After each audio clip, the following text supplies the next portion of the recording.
மாண்புமிகு பேரவைத் தலைவர் அவர்களே, காவிரி விவகாரத்தில் எதிர்கட்சி சில விவரங்களை கேட்டிருக்கிறாங்க. காவிரி நமக்கு உயிர் ஆதாரம், நம்மளோட உணர்வு ரீதியான ஒன்று.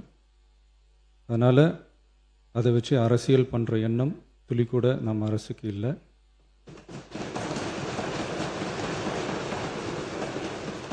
அதுக்கான அவசியமும் இல்லை. மேகதாது விவகாரத்தில் நாம் எல்லாரும் சேர்ந்து தான் தீர்மானம் போட்டோம். அதை நேர்முக கடிதமாக மாண்புமிகு பிரதமர் அவர்களுக்கும் அனுப்பி வச்சிருக்கிறோம். அதோடு நாம் அப்படியே இருந்துடல.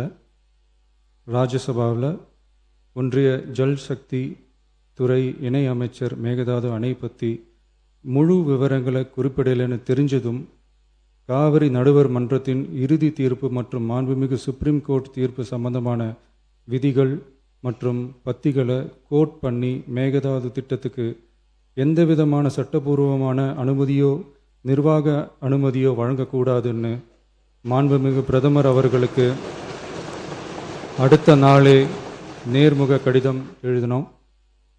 காவிரி நதிநீர் பங்கீட்லேயும் சரி, மேகதாது அணை கட்டுற முயற்சிகளை தடுக்கிறதுலையும் சரி, தமிழ்நாட்டோட உரிமையை நம்ம அரசு கொஞ்சம் கூட விட்டு தரவே தராது.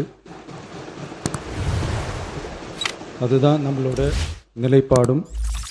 அதே நேரத்தில் கர்நாடகாவில் சில அணைகள் கட்ட ஆரம்பித்ததை பற்றியும் இதே அவையில் 1969 ஒரு விவாதம் நடந்திருக்கு. அப்போது நீர்வளத்துறை அமைச்சராக இருந்தது யார்?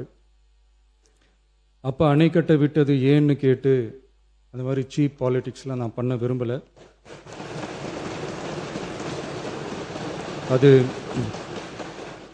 அது நம்ம நோக்கமும் இல்லை. ஏன்னா காவிரி விவகாரத்தை ரொம்ப கவனமாக கையாளணும்.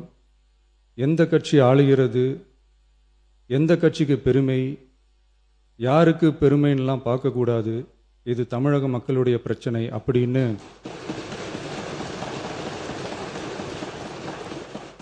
அப்போ இருந்த எதிர்கட்சி தலைவர் திரு கருத்திருமன் அவர்கள் சொன்னதை இந்த சபையில் சொல்ல விரும்புகிறேன். காவிரி பிரச்சனையில் சம்பந்தப்பட்ட 2 மாநிலங்களும் ஒன்றிய அரசும் உட்கார்ந்து முடிவெடுக்கணும்னு 1969 இந்த சபையில் பேசியிருக்கிறாங்க. அதுக்கப்புறம் நிலைமை வேறு மாதிரியெல்லாம் போயிடுச்சுன்னும் நம்ம எல்லாருக்குமே தெரிஞ்சது தான். சட்டப்படி இந்த பிரச்சனையை அணுகிறதுல நாம் உறுதியாக இருக்கிறோம், அதில் மாற்றமே இல்லை. இருந்தாலும் ஒரு அட்டெம்ப்ட் எடுத்து பார்க்கலாம்னு தோணுனது தான் அந்த பெங்களூர் விசிட். அப்படி ஒரு விசிட் பற்றி ஃபஸ்ட்டு யோசித்து கேட்டதும் நான் தான். நாம் பெங்களூர் போக நினச்சதை பற்றி பல ஒப்பீனியன்ஸ் வந்துச்சு. நாம் போக நினச்சதுக்கு காரணம், ஒருவேளை இந்த பிரச்சனை தீர்க்கறதுக்கான ஒரு பாசிட்டிவ் சைன் கிடைச்சா நல்லா இருக்குமேன்னு ஒரு எண்ணத்தில் தான். இன்றைய காலத்தில் பகை நாடுகளை பேசி தீர்க்க பார்க்குறாங்க. பக்கத்து மாநிலத்தோட பேசி பார்த்தா என்னன்னு நினச்சேன்.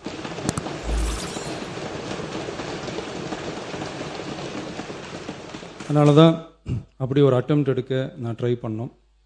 ஒருவேளை அந்த அட்டெம்ப்டில் ஒரு அவமானம் நேர்ந்தால் என்ன செய்யன்னு சில பேர் கேட்டாங்க. அப்படி நடந்தால் தமிழ்நாட்டு மக்களுக்காக அதையும் தாங்க தயாராக தான் இருக்கேன்.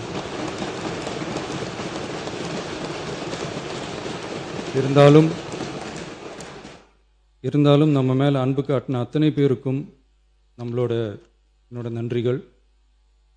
இந்த காவிரி விவகாரம் பற்றி மாண்புமிகு நீர்வளத்துறை அமைச்சர் அவர்கள் உரிய விளக்கம் அளிப்பார்.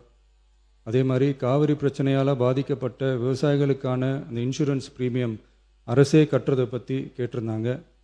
அதுக்கான விரிவான பதிலை மாண்புமிகு விவசாய அமைச்சர் அவர்கள் தருவார். அப்புறம் இந்த குறுவை சாகுபடிக்கு அந்த நிவாரண தொகுப்பு பற்றி எதிர்கட்சியிலேருந்து கேட்டிருந்தாங்க. அந்த குறுவை சாகுபடிக்கு அந்த நிவாரணம் ஏற்கனவே கொடுத்தாச்சு, வழங்கியாச்சு. இது அரசியலே நாங்கள் தான் அப்படின்னு சொல்லிக்கிறவங்களுக்கு இது எப்படி தெரியாமல் போச்சுன்னு எனக்கு தெரியல.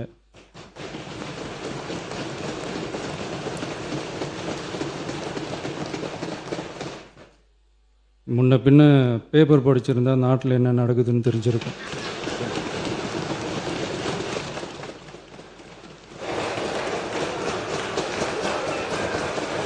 மாண்புமிகு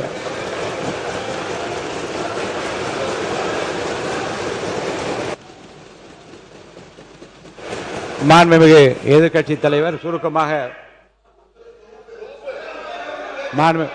கொஞ்சம் அமைதியா இருங்க. மாண்புமிகு எதிர்க்கட்சி தலைவர் பேசுவதற்கு நீங்க அமைதியா இருங்க. நீங்களே இப்படி பிரச்சனை பண்ணா எப்படி? அமைதியா இருங்க, அவங்க பேசணும் சுருக்கமாக.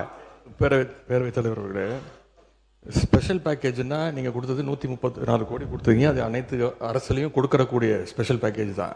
இப்போ வறட்சி நிவாரண நிதி அவங்க கேட்குறாங்க. இது ரெண்டுத்துக்கும் வித்தியாசம் தெரிஞ்சுக்க வேண்டும். இது வெறும் டெய்லி காலைல பேப்பர் படித்தா மட்டும் பத்தாது. அங்கே அனைத்து கட்சி கூட்டத்தை கூட்டி அனைத்து விவசாயிகளோடையும் போய் கலந்து பேசி அவங்களுடைய கோரிக்கைகள் என்னன்னு நீங்கள் தயவுசெய்து கேட்டுக்கொள்ள வேண்டும். அதே மாதிரி முன்னவர் மாண்புமிகு இதெல்லாம் மன்னிக்கணும். மாண்புமிகு எதிர்க்கட்சி தலைவர்கள் இப்போது வறட்சி நிவாரணத்தை பற்றி சொன்னார்கள். செப்டம்பர் இறுதி வரையிலும் பார்த்துவிட்டு தான் வறட்சி நிவாரண பணிகளை ஆற்றுவது வழக்கம். அவை அதை குறிப்பிட விரும்புகிறேன்.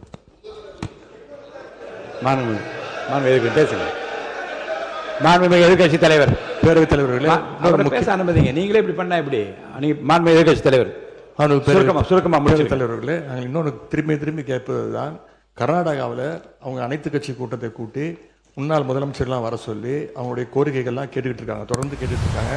இந்த தாவேக அரசு ஏன் அனைத்து கட்சி கூட்டத்தை கூட்டுவதற்கு என்ன உங்களுக்கு பயம், என்ன உங்களுக்கு தயக்கம் என்பதை நான் கேட்டுக்கொள்ள விரும்புகின்றேன். அதே மாதிரி குறுவை பாதித்த சம்பவம் இன்னைக்கு கேள்விக்குறியாக நிலையில் விவசாயிகளுடைய தொடர் கோரிக்கை டெல்டா மாவட்டங்களை வறட்சி பாதித்த மாவட்டங்களாக அறிவித்து அதற்கான உரிய நிவாரணங்களை அவங்க தொடர்ந்து கேட்டுட்டு இருக்கிறாங்க. எனவே அதையும் இந்த அரசு செய்ய வேண்டும் என்று கேட்டுக்கொள்கின்றேன். நன்றி.